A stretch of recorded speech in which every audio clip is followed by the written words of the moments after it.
Magandang araw po sa inyong muli, mga minamahal po namin ng mga taga-subaybay.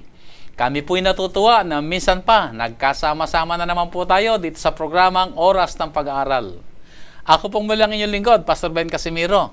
At dito po sa ating talakayan ay makakasama po nating muli ang isa po nating dati nang nakasama, si Pastor Rodolfo Nepomuceno. Siya po ang ating makakasama dito sa ating talakayan. Welcome po, Pastor. Salamat po, Pastor Ben. At sa pangalan po ng Panginoon, nais kong batiin ang bawat isa sa inyo sa ating gagawing pag-aaral sa araw na ito. Tayo po ay nasa atin ang ikasyam na leksyon. At sa ating pong paksa ngayon, ating pag-aaralan ang may kinalaman sa pagdedisipulo sa mga makapangyarihan.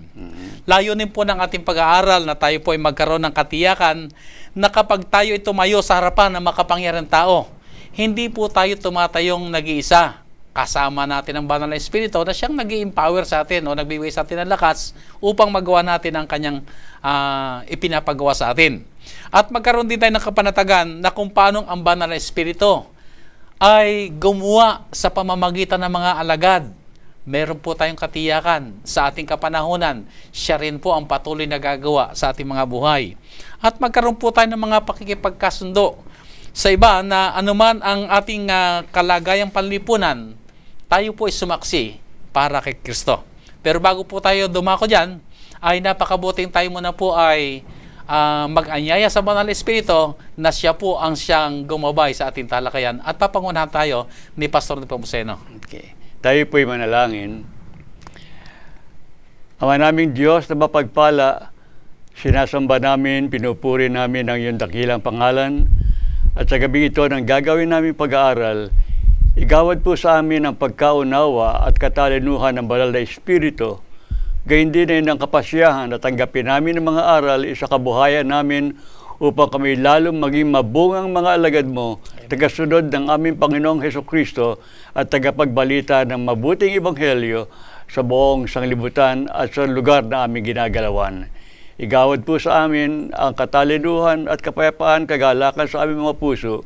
Maraming salamat po sa lahat ng pagpapalang patuloy mo ginagawad sa amin. Alang-alang po sa pangalan ng aming Panginoong Jesus. Amen. Amen. Maraming salamat po, Pastor.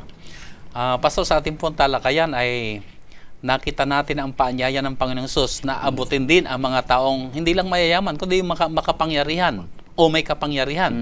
Ano bang pagkakaiba nito, Pastor, na yung makapangyarihan saka may kapangyarihan? Kapag isang tao inalagay sa pwesto, sa tungkulin, siya ay nabibilang doon sa may kapangyarihan. Pag nakaluklok na sa tungkulin, makapangyarihan na siya. So, merong pagkakaiba, no? Yes. Yung makapangyarihan. Ay pag nawala na sa posisyon, hindi rin sa may kapangyarihan. Wala na rin kapangyarihan. So, sa atin pong pag-aaral ay makita po natin ang mga alagad sa panahon ating Panginoon Jesus ay may mga atubili sila na gawin yon. Pero ano nangyari sa kanila at nagkaroon sila ng tapang na abutin na nila ang mga makapangyarihan? Kung natatandaan mo, Pastor Ben, sa mga huling sandali ng karanasan ng ating Panginoong Jesus dito sa lupa kasama mga alagad, pinag-uusig siya. May tangkang patayin siya. At maraming pagkakataon na yun ay magaganap sana, pero ang Diyos ay mapagbantay sa kanyang mga anak.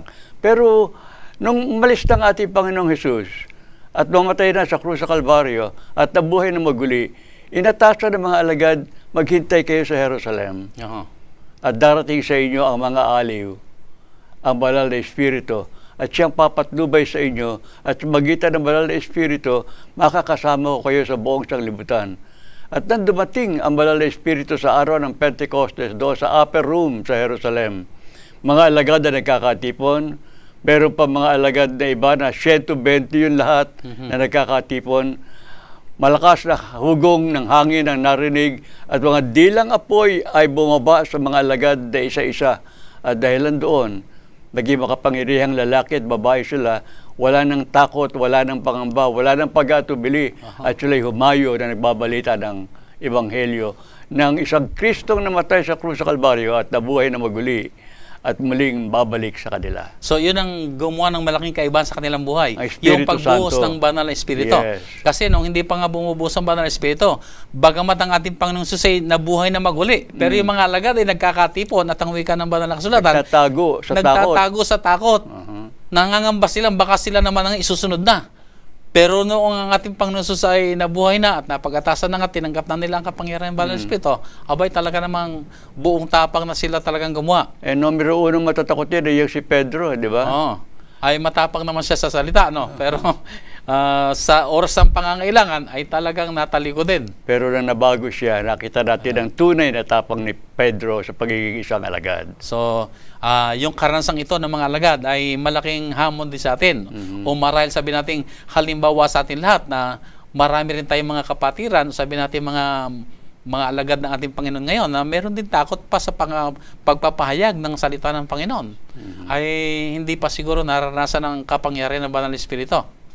Pero pag ang Banal na Espiritu nakagawa na, ay ako'y naniniwalang kagaya ng mga alagad, ay gayon din sila gagawa. Ang pastor sa ating pag-aaral ay ano mga prinsipyo nakapaloob sa pagsunod o pagpapasakop natin sa mataas na kapangyarihan o pamahalaan? Ano mga prinsipyo o mga dapat nating salang-alang sa pagsunod o pagpapasakop sa may kapangyarihan o makapangyarihan? Tayo ba'y kailangan sa lahat ng panahon ay sunod-sunuran sa kanila? O may panahon ba na pwede tayong hindi rin susunod? Ano ba talaga yung mga prinsipyo dapat nating maunawaan bilang mga Kristiyano? Sa sulat ni San Pablo sa mga taga-Roma, meron siyang inihanay na 7 simulain na siya magiging patnubay ng isang Kristiyano sa kanyang pagharap sa sitwasyon na haharap siya sa mga may kapangyarihan at makapangyarihan. At darito, isa-isahin natin sa Roma 13. Unang prinsipyo, talatang 1, ang bawat kaluluwa ay pasakop sa matataas na kapangyarihan sapagkat walang kapangyarihan na hindi mula sa Diyos at ang mga kapangyarihang yaoy hinirang ng Diyos. Yun ang una. Ikalawa, talatang 2. Kaya nga't ang sumasalangsang sa kapangyarihan ay sa utos ng Diyos sumasalangsang. At ang mga nagsisilangsang ay magsisitanggap ng kahatulan sa kanilang sarili. Principle number 3, talatang 3. Sapagkat ang mga pinuno ay hindi kilabot sa gawang mabuti, kundi sa masama. Principle number 4, talatang 4, sapagkat ang may kapangyarihan ay ministro ng Diyos sa ikagagaling mo. Datapat kung ginagawa mo ang masama, ay matakot ka. Sapagkat hindi walang kabuluhan ang pagdadala niya ng tabak, sapagkat siya'y ministro ng Diyos, tagapagiganti sa ikagagalit sa gumagawa ng masama. Principle number 5, kaya dapat na kayo'y pasakop hindi lamang dahil sa kagalitan, kundi dahil sa budhi o sa konsyensya. Number 6, dahil dito, magsipagbayad kayo ng buwis. Katulad nga ng wika pa ni San Pablo, render unto Caesar, bigay natin kay Caesar ang ukol kay Caesar, at sa Diyos ang marapat sa Diyos. At number 7, ito ang summary, ibigay ninyo sa lahat ang sa kanila'y nararapat. Buwis sa dapat buwisan, ambag sa dapat ambagan, takot sa dapat katakutan, puri sa dapat papurihan. Narito ang mga simulain kung paano tayo dapat makitungo sa mga taong may kapangyarihan at makapangyarihan. Okay.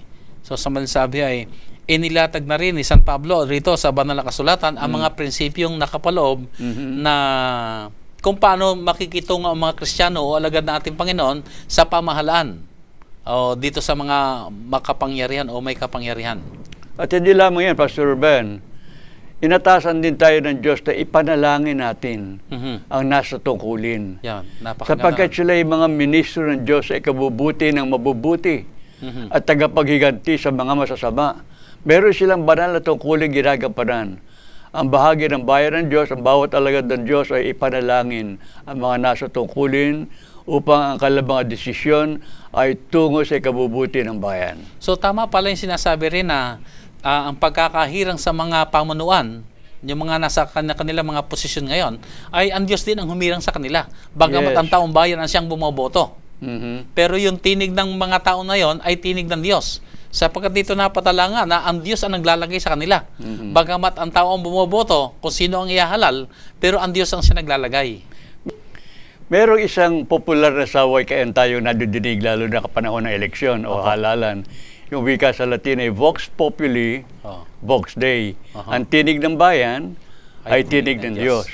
Lalo na kung nasusunod ay mga matataas na pamantayan ng eleksyon, yung fairness and justice, walang corruption, walang dayaan. Yun, ito rin na makikita natin ang tinig ng Diyos na nagaganap. Yun, tungkol doon sa ipanalangin ang mga nanunungkulan, nais kong basahin ng isang talata.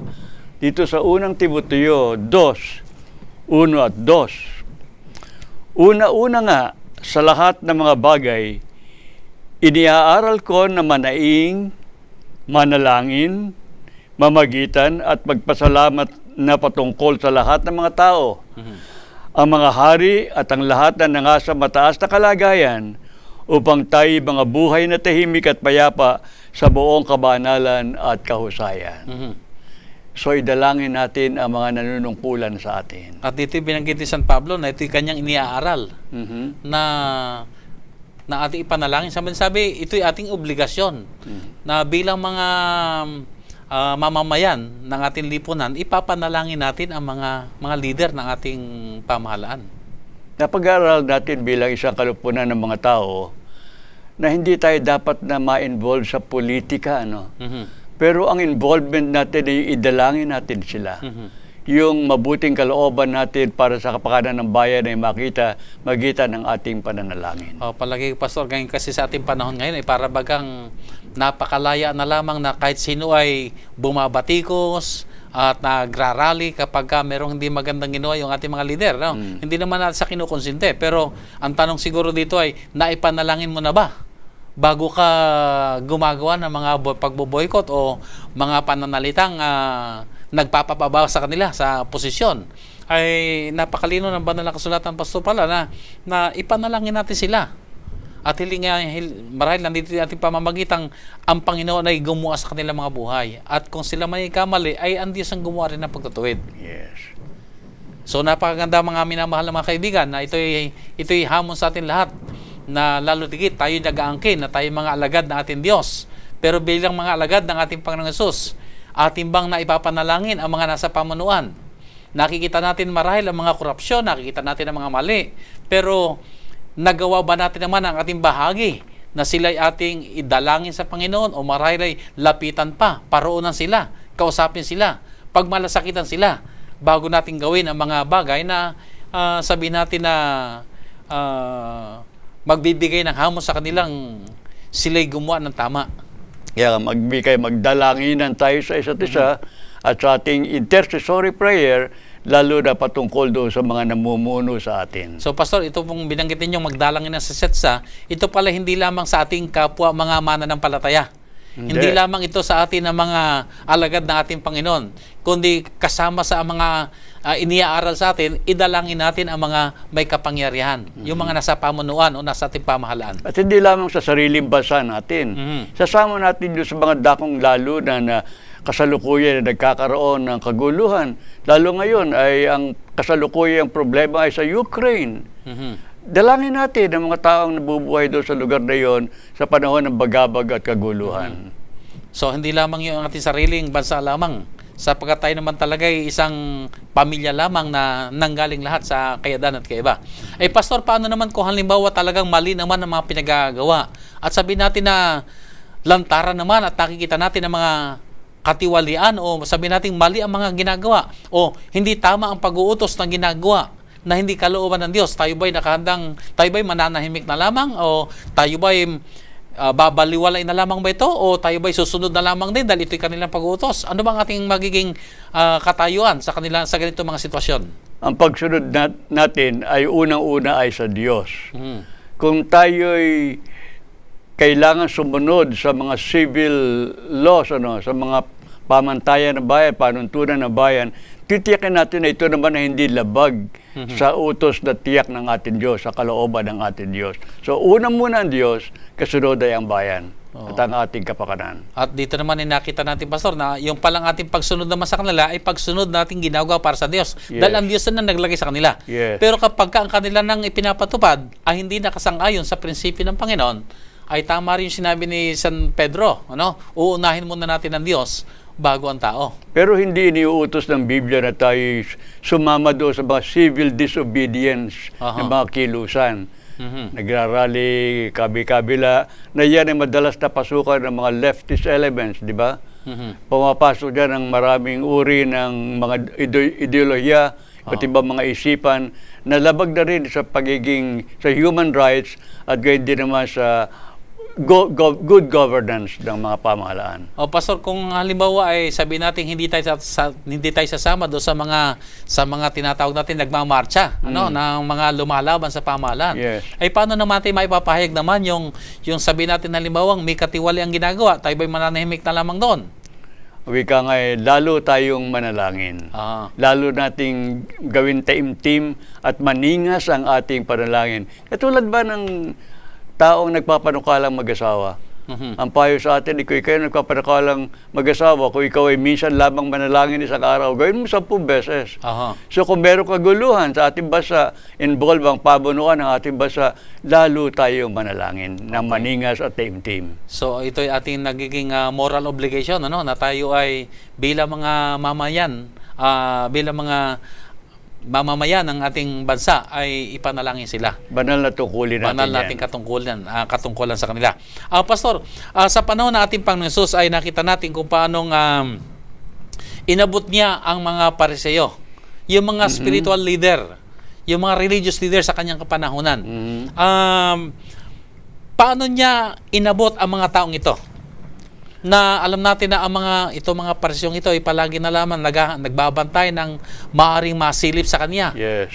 Para bang lagi na lamang siyang binabantayan na maaaring ilaban sa kanya. So paano niya pinagsikapang abutin ang mga taong ito? Meron tala sa Mateo 12, 1 hanggang 16, kung paano isang araw ng Sabat, ang mga alagad kasama ating Panginoon ay dumaan sa bukid at sila ay pumitas ng uhay. Nakita ito ng mga Fariseo sapagkat palagi kasunod ng mga Fariseo naghahanap ng butas para kanilang maisuplong ito si Jesus. At pinaratangan si Jesus. Ang sagot ng ating Panginoon, hindi niyo ba nabasa kung paano sa kapanahonan ni Haring David, siya pumasok sa templo at kumain siya ng pagkain ukol lamang sa mga saserdote, pero hindi siya nagkasala. Ang gustong sabihin ng ating Panginoong Jesus, bagamat ang mga Fariseo ay meron mga batas may kinalaman sa araw ng Sabat. Siya ang Panginoon ng araw ng Sabat at siya ang nagtatag ng mga mas malalalim at matatayog na mga pamantayan may kinalaman sa Sabat na tamang prinsipyo ng pagsunod sa araw ng Sabat. Kaya nga sa isa pang tala na Ebanghelyo, kung merong tupa na nahulog kayo, baga sa araw ng Sabat ay ililigtas ninyo ang tupang yon. Yan na yan ay itinuturing ninyo isang paglabag sa kautusan. So, mas malalim sa paglabag sa kautusan ay ang kahabagan ng Diyos at ang pamantayan may kinalaman sa araw ng Sabat. Matuwid na gumawa ng mabuti o kabutihan, lalo na pagliligtas ng buhay kung araw ng Sabat. Sa madaling sabi, Pastor, ay kung paano niya hinarap ang mga Pariseyo, ang ginamit niyang pamamaraan ay ang salita ng Diyos. Yes. Na ibinigay niya ang tunay na kahulugan ng salita ng Diyos. Na kung saan, alam po natin, Pastor, nga pala, ay kung ating pag-aaralan ang mga Hudyo, meron silang mga ginawang mga batas na mabantayan ang Sabat. Meron akong nabasa na 39 na mga batas ang kanilang ginawa na mga bagay na mga restriction o mga pagbabawal na hindi dapat gawin sa araw ng Sabat. Ito yung mga batas na ginawa ng mga Hudyo. Na ito ngayon yung sinasabing nilabag ng ating Panginoon Hesus. Yes. Pero wala siyang nilalabag na kautusan ng Diyos, kundi yung kautusan ng mga Pariseo upang bantayanin ka ang kabanalan ng Sabat. Yan ay mababasa sa Hebrew Mishnah, yung para Charles Manual ng mga ginawa ng mga Pariseo. 39 yan ng mga prohibition. Pagka may umakyat ang puno ng igos, inabutan ka ng lubog ng araw, huwag kang bababa. Pagbaba mo ay labag na yan sa araw ng Sabat. Kasi ang prinsipyo ka doon ay mag-exert ka ng effort, Yes. Ay bawal yun pag araw ng Sabat. Yes. Maging yung mga paglakad ay may bilang lamang na hanggang kailan ka lang pwedeng lumakad. Sabbath day's journey. At maging daw yung maglagay lamang ng ballpen dito sa tama po ba yung ballpen? o panulat ay bawal kasi Pasan yun. Pasan yun. Pasan. Ito yung mga binabanggit na mga batas na ginawa ng mga Pariseo para hindi malabag yung Sabat. Pero ang ginawa ng ating Panginoon Hesus, itinutuwid niya. So, hinarap niya ang mga Pariseo sa pamamagitan ng salita ng Diyos na ipinapaunawa ang tunay na kahulugan ng Sabat. So, napakaganda na mga kaibigan, sa ating po mga pag-abot sa mga tao ay gamitin din natin salita ng Diyos. At ako po ay nagkaroon din ng mga personal na pagkakataong na-encounter ko yung mga ibang mga bintang ba sa ating mga ginagawang pagsunod. Ang sabi ko ay nagkakamali kayo sapagkat hindi ganyan ang tunay na sinasabi ng banal na kasulatan. Marami kasi pastor ngayon na nagsasabi sa pagsunod daw natin sa kautusan ng Diyos ay tayo rin mga legalista. May mga nagsasabi, ikaw nangingiling ka ng Sabat, ikapitong araw. Sa mga Hudyo lamang yan. Ay sa mga ganitong pagkakataon ay talagang gagamitin natin ang salita ng Diyos na hindi tayo legalista kung tayo sumunod. Sapagkat ang pagsunod natin ay gawa ng pagmamahal natin sa ating Panginoon. Ang isang legalista, isang taong sumusunod sa kautusan upang maligtas. To gain salvation. Pero ang pagsunod natin sa kautusan ay dahilan sapagkat yan ay response natin sa kaligtasang atin ang tinanggap. Dahilan sa pag-ibig natin sa ating Diyos, hindi lamang natin siya tinatawag na Savior o tagapagligtas. Tinatawag din natin siyang Lord o Panginoon. At ang Panginoon ay nag-aata sa kanyang mga lingkod na sundin ang kanyang mga utos. So ang pagsunod natin ay hindi upang maligtas, kundi sapagkat naligtas na tayo una sa biyaya ng Diyos, at ang pagsunod sa kautusan ay patibay, patunay ng ating pananampalataya at malapit na relasyon sa ating Diyos. At marahil isang magandang maipaunawa natin sa ating mga taga-subaybay, ang ating Panginoon ay naparito hindi para sirain ng kautusan, kundi ito'y kanya pang papagtibayin. Ang ibig sabihin ay ipakita niya kung paano ito gaganapin. Binigyan niya tayo ng halimbawa. Hindi para baliwalain ang kautusan, kundi ipakita kung paano tayo susunod sa kautusan. Yes. Hindi tayo maliligtas, Pastor Ben, sa magitan ng pagsunod sa kautusan. Pero mapapahamak tayo sa paglabag sa kautusan. Magkaiba yun. Walang kaligtasan sa pagsunod, pero may kapahamakan sa paglabag. Kaya ang pagsunod natin ay upang manatili sa atin ang kaganapan at ang kagalakan at tayo ay ligtas sa Panginoon. Tayo ay namamahinga. Kapag ang Sabat ay kapahingahan, tayo namamahinga sa biyaya ng Diyos. So sa pakikitong ginawa natin Panginoon Hesus ay ginagawa niya ang pagpapahayag ng tunay na kahulugan ng banal na kasulatan. Ganito niya hinarap ang mga makapangyarihan. Pastor, isa pa sa mga nakasagupan ng ating Panginoon Hesus nung siya narito sa lupa ay yung tinatawag na lalaking senturyon. Ano ba ang pangyayari at ang lalaking ito? Sabihin natin isa siyang Romano na kumilala sa ating Panginoon Hesus. Anong pangyayari na nag-udyok o paano nangyari na isang hindi namang Hudyo ay kumikilala o kumilala sa ating Panginoong Hesus? Sa isa sa mga paglalakbay ni Jesus kasama mga alagad, nakarating sila sa Capernaum. Nabalitaan ng centurion, yung Roman captain na nangangasiwa ng 100 mga sundalo na parating si Jesus.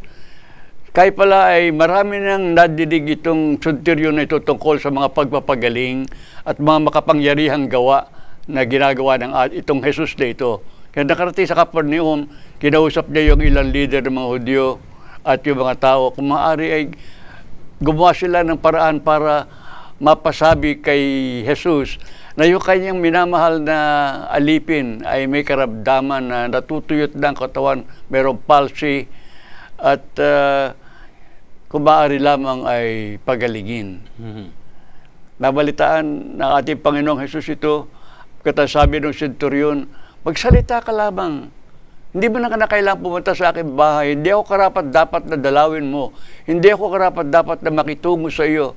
Pero ako ay isang centurion, isang kapitan ng mga kawal. Sabihin ko lamang, utusan ko lamang ang kawal ay susunod siya. Utusan ko ang alipin, susunod siya. Meron akong kapangyarihan. Pero kinikilala niya ang higit na kapangyarihan ni Jesus na magpagaling ng may sakit. At sabi ni Jesus, hindi pa siya nakakita ng ganong kalaking pananampalataya sa bansang Israel. Kaya noon din, gumaling. itong alipin ng senturyon. So masasabi natin na ang Romanong senturyong ito ay nanampalataya sa ating Panginoong Hesus. Saka malapit ang kanyang pakikitungo sa mga Hudyo. Ang wika pa nga ay nagpatayo siya ng sinagoga para sa mga Hudyo, para magamit nila. Kaya open na ang kanyang puso at nakita pa niya kung paano kahangahangang bagay ang ginawa ni Jesus.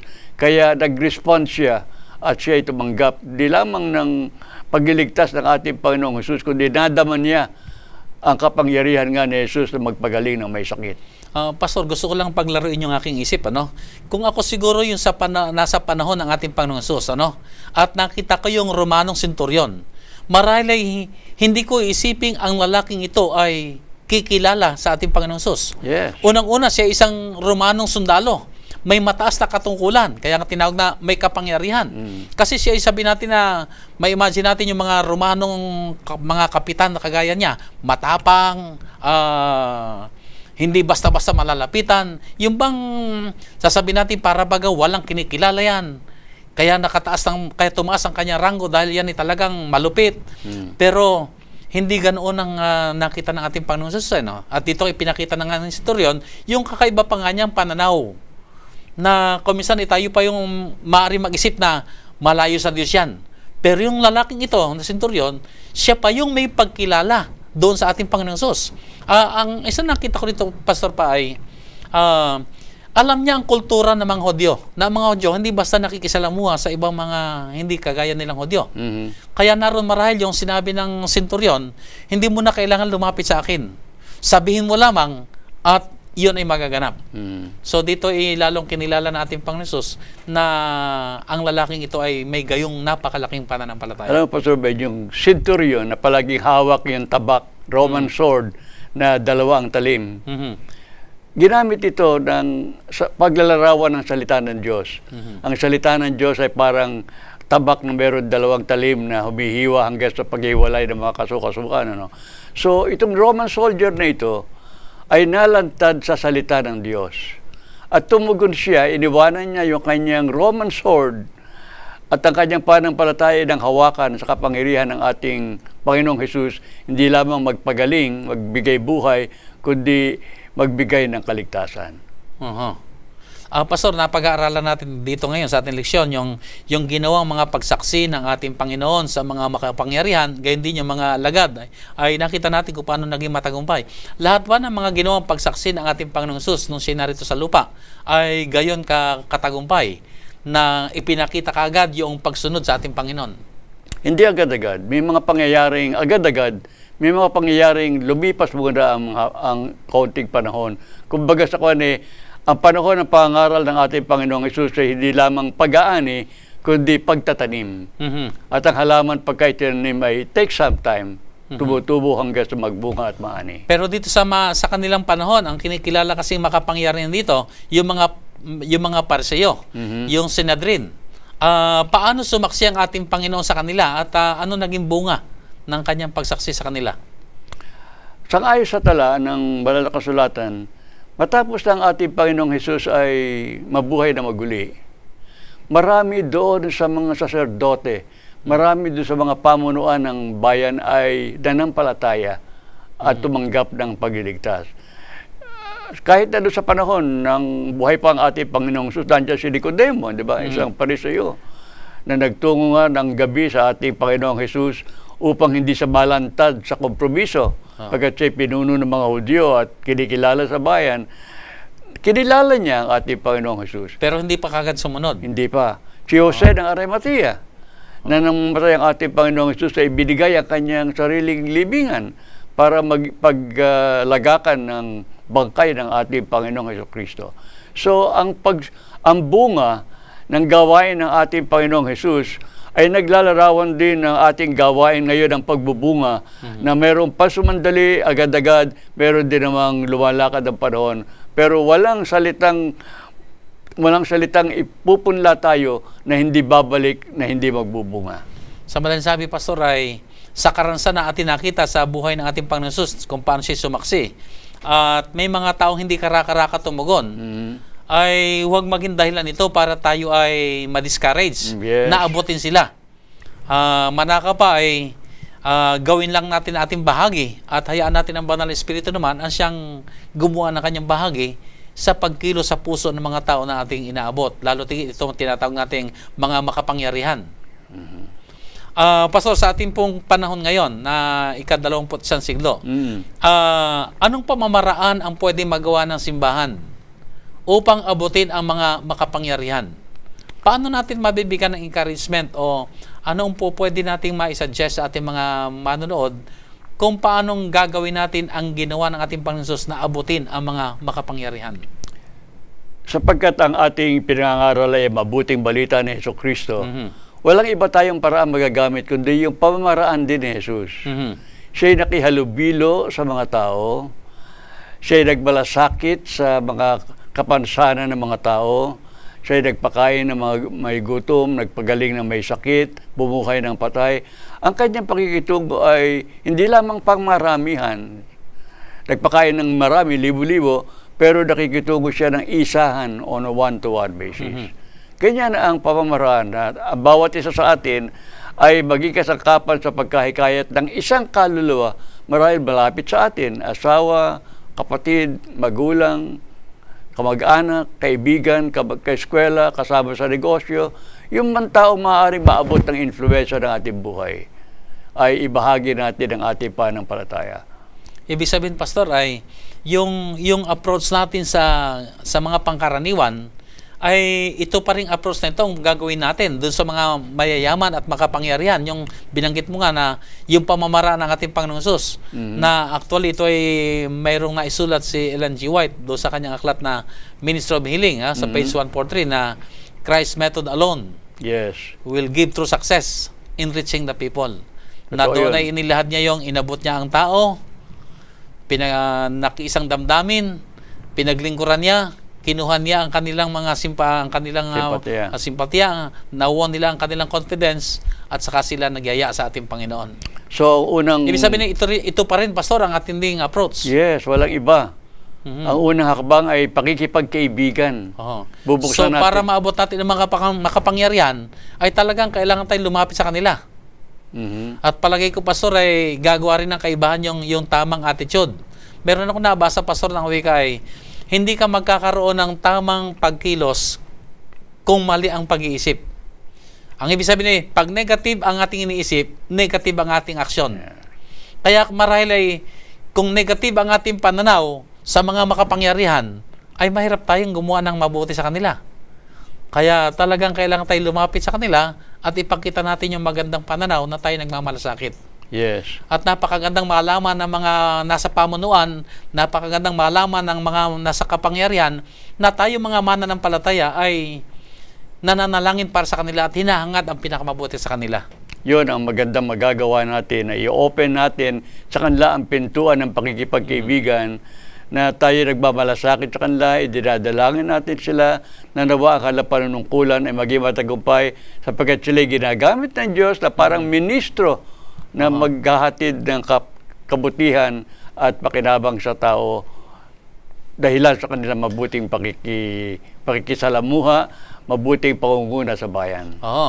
Pastor, sasamantalahin ka yung pagkakataon. Nakaraang Sabado kasi ay meron tayong isang malaking pagtitipon na isinagawa at may mga tao tayong nadidinig din ang sasabi, bakit pa ang pagtitipon natin ay may mga politiko? Palagay ko naangkop dito yung ating pag-aaral, na huwag tayong magkaroon ng masamang kaisipan sa mga politiko. Kasi ito nga yung ating gawain na mawin natin sila, abutin natin sila. So, kung sila ating maanyayahan, salamat at babuting at sila ating nakakasama. So, huwag tayong magkaroon ng pag-iisip na bakit ang pagtitipon natin ay may mga politiko. Marahil ay magpasalamat na lamang tayo dahil bagamat ang mga politikong ito sabihin na natin may mga iba-iba sila mga gawain, pero sa ating mga paanyaya ay tumutugon sila. Ibig sabihin ay nandoon yung magandang relasyon. Ang ating punteriya kasi hindi lamang personal sa ating inaanyaya ang mga nangangasiwa sa bayan, kundi yung possible, yung potential na influensya ng kanilang malasakit din sa kaligtasang inaabot sa kanila. Marami ng mga pangyayari sa iba't ibang bahagi ng sanglibutan, hindi lamang dito sa Pilipinas, kung paano ang isang politiko ay nahikayat Pagkatapos yung influensya ng kanyang buhay ay naging paraan din upang makahikayat ng hindi lamang isa, dalawa, tatlo, kundi maraming mga tao. At yan po ay nakita rin natin sa banal na kasulatan na yung mga very influential na people o yung mga may kaya o nasa kapangyarihan ay kapag sila naman yung tumanggap sa ating Panginoong Jesus ay talaga namang dala rin nila yung kanilang mga followers. Kaya napakaganda rin maabot talaga natin sila. Meron pa nga isang tala sa banal na kasulatan tungkol sa isa pang senturyon na nagkasakit yung kanyang anak. Ang kanyang buong sambahayan ay kanyang dinala sa kaligtasan. Hindi lamang asawa, mga anak, kundi mga alipin, at marahil mga sundalo na kanyang pinangasiwahan ay kanyang naakay sa kaligtasan. Okay, so maganda, Pastor. So, huwag tayong mag-atubili na abutin sila sapagkat unang-una, ito inaasahan ng Panginoon sa atin na hindi lamang yung mga pangkaraniwang ating aabutin, kundi abutin din natin yung maging yung mga mayaman at yung nasa kapangyarihan. Pastor, sa ating pag-aaral, meron ding katanungang paano natin susukatin ang tagumpay ng pag-abot sa mga makapangyarihan? Sa pamamagitan ba ng dami ng mga nakinig o sa dami ng mga tumugon sa ating paanyaya at sa mensahe ng Panginoon? Ang atin tungkulin bilang mga alagad ni Kristo ay magpunla, magbinhi, maghasik. Kaya tayo gumagawa ng iba't ibang paraan para mabuksan ang isipan ng mga tao sa kaligtasan sa Ebanghelyo ang ating binabahagi sa kanila. Hindi natin bahagi yung mag-ani. Bagamat may panahon na samantalang nagtatanim tayo, meron din pag-aani. Pero gawain ng Banal na Espiritu yan, Pastor Ben. Hindi tayo nagpapaani. Nagpupunla lamang tayo ng salita ng Diyos. Ang pag-aani ay hawak ng kamay ng ating Diyos, magitan ng biyaya at ministry ng Espiritu Santo. So, mangaral tayo. Kung ilan yung mga tagapakinig, nandun ang potential na kaligtasan sa kanila. Kung paano sila tutugon sa mga bagay na kanilang nadinig. Ngayon yung pag-aani, bahala ang Panginoon doon. Sa malinsabi ay, basta ang gawain lang natin, gumawa tayo ng mabuti sa kanila, ipahayag natin sa kanila ang pag-ibig ng Panginoon, ipanalangin natin sila, at idalangin din natin ang Banal na Espiritu naman siyang gumawa sa kanilang puso kung paano silang tutugon doon sa mensahe naman natin ipinapaabot sa kanila. Pero importante pa rin, Pastor Ben, pagkatapos na tayo maghasik, kinakailangan patuloy din ang pag-isikap, magdilig, mangalaga, bukalin yung palibot, hanggang sa matulungan natin yung isang taong unang nakapanginig na maging progressive ang kanyang pagkakilala hanggang sa lubusang makilala niya ang pag-ibig ng ating Diyos. Maganda, Pastor, ang sinabi niyo kasi meron akong nadinig din kasi na ang sabi ay yan naman ikay akin ang pinadala ng pabalita ng Panginoon. Binigyan ko pang ika na aklat. Ay wala naman ikang pagbabago. Kaya hayaan na ika natin sila. Para bagang gusto natin ipagtanim, kay tumubo at maya-maya gusto na nating anihin. Pero maging sa karanasan natin Panginoon Jesus ay nakita natin ay talagang it takes time. Meron tumutugon na mabilis, pero meron namang mabagal ang pagkatugon. Pero sabi nga ng ating pag-aaral ay nandoon yung pagtitiyaga na magkaroon lang tayo ng patuloy na pagtitiyaga na abutin sila alang-alang kay Kristo. Ang sukatan kasi natin, karaniwan sukatan ng tao ay yung bunga. Kaya pagka hindi bunga, failure ako natin. Pero hindi natin alam na ang puso ng tao ay iba-iba ang kalagayan. Merong madaling maniwala at manampalataya at tumanggap. Meron namang kailangan dumaan sa iba't ibang paraan ng karanasan ng tao. At yun din kaisipan na huwag tayong basta humatol sa kanila na para bagang sila ay beyond na sa kapangyarihan ng Diyos. Kasi sa ating panahon naman, Pastor, meron naman talaga tayo nakikita rin mga ibang mga nasa kapangyarihan na abusado o yung sabi nating talagang gumagawa ng mga kasamaan. Pero wag pa rin natin silang i-give up. Wag pa rin natin silang hatulan, wag natin silang isuko. Tingnan natin na ang Diyos ay patuloy pa rin na nagbibigay sa kanila ng pagkakataon at tayo rin yung kasangkapang inaanyayahan ng Panginoon upang sila lapitan at padalhan at padamahan ang pag-ibig ng ating Panginoon. Yeah. Pastor, sa huling mga pananalita po ninyo tungkol sa pagdidisipulo sa mga makapangyarihan, ano pong hamon ang ating maaring dalhin sa ating mga taga-subaybay upang tayo naman po lahat ay maging masigasig at masigla at nag-uumapoy sa ating mga pag-abot sa kanila? Merong isang simulain tayo pinangangaral sa Global Mission na isang doktor ay umikayat ng kapwa-doktor. Teacher, kapwa-teacher, housewife, kapwa-teacher, housewife, kabataan, estudyante sa estudyante. Pero kung hindi gano'n ang ating kalagayan, kung tayo pangkaraniwan lamang, wala tayo kategorya, hindi tayo doktor, hindi na ang hindi tayo lalapit sa isang doktor. Kasi sasabihin natin, hindi man ako doktor, hindi yung doktor na lumapit sa kanila. Hindi naman gano'n. Wag yung attitude tayo ng talunan na agad. Kinakailangan may tapang, may sikap, may patuloy na pagpunyagi. At isipin natin na ito'y battle between life and death. Yung paghahasik natin ng buhay ay may kinalaman sa kaligtasan o kapahamakan ng tao. Hindi yung parang naghasik na tayo, nagsaboy lang ng binhi, ay gano'n na, nagawa natin at tungkulin. Importante rin na tayo ay patuloy na mag-alaga ng binhi na ating itinanim. Naintindihan ko ang buhay ng isang magsasaka na wala marahil magsasaka na pagkatapos niyang ihasik ang mga binhi, ay sasabihin na lang niya, bahala na kayo kung tumubo kayo dyan. No, hindi eh. Ang isang magsasaka ay nandoon talagang kaisipan na sa kanyang pagtatanim, siya ay mag-aani. So, minamahal namin mga taga-subaybay, sana po ay pinagpala kayo ng Panginoon sa ating ginawang talakayan na anuman ang inyong kalagayan ngayon, tayo po ang inaatasan ng Panginoon, abutin natin ang mga tao sa ating kapaligiran. Paroonan natin yung mga taong nasa kapangyarihan. Sapagat sino nakakaalam? Tayo ang siyang inatasan ng Panginoon upang abutin natin sila. Kakilala ba natin sila mayor? Kakilala ba natin sila kapitan? So, marahil tayo na ang binibigyan ng Panginoon ng pagkakataon, abutin sila na tayo maging kamay niya upang kung magkagayon, maipaabot sa kanila ang pabalita ng pag-ibig ng Panginoon at kanyang pagliligtas upang sila man ay hindi mapahamak, kundi ang makasama natin sa salubong sa Panginoon upang manahin ang langit na bayan. Maraming salamat po mga minamahal namin mga kaibigan na kami po inyong sinama dito sa programang Oras ng Pag-aaral. At sa ating po pagtatapos, tayo pong muli dadako na sa ating panalangin. Tayo po'y manalangin. Dakila at banal naming Diyos na nasa langit, muli naming ibinabalik sa inyo ang papuri na kayo'y Diyos na punong-puno ng biyaya at kahabagang ayaw ninyong may mapapahamak, kundi ang lahat ay maligtas. Maging ang mga mayayaman, nawari bagang nagwawalang bahala sa mga bagay ng Diyos, sila man ay patuloy niyong ipinagmamalasakit at tinahangad sa anumang kaparaanan. Sila rin ay magkaroon ng pagtugon sa inyong paanyaya. Sila ay maging inyong mga tagasunod at sila ay magkaroon din ng karapatang pumasok sa langit na bayan. Maraming salamat sa inyong dakilang pag-ibig at kabutihan.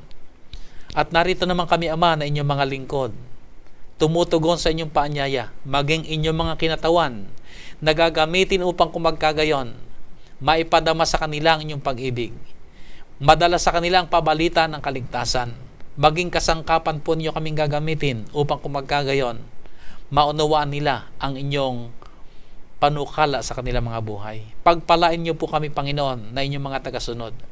Magkaroon kami ng pag-iisip na kagaya ng sa aming Panginoong Hesus. Magkaroon kami ng matiyaga na mga paggawa na mabuti sa kanila. Magkaroon kami, Panginoon, ng nag-uumalab na pagnanasang sila rin ay hindi mapahamak kundi ang sumalubong sa inyong malapit ng pagdating.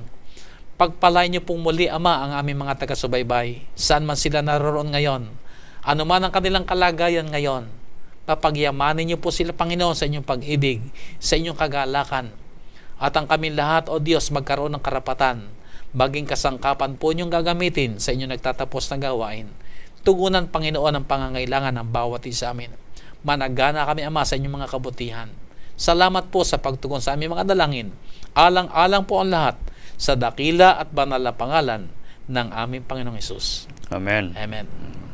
Muli po mga minamahal namin mga kaibigan, maraming salamat po na kami inyo sinamahan dito sa ating programang Oras ng Pag-aaral. Pagpalain kayong lahat ng ating dakilang Diyos. Basta, kamay lang.